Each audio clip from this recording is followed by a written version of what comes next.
মেহগনির বীজ এবং ছাল দিয়ে কিভাবে ভেষজ বালাইনাশক তৈরি করা যায়।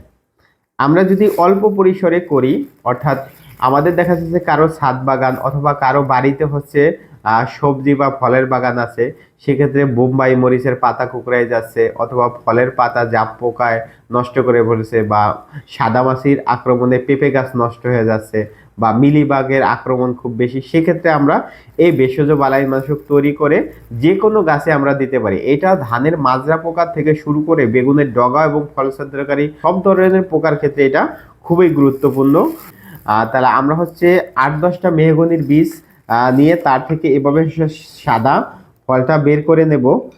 বের করে এটা থেতলাবো।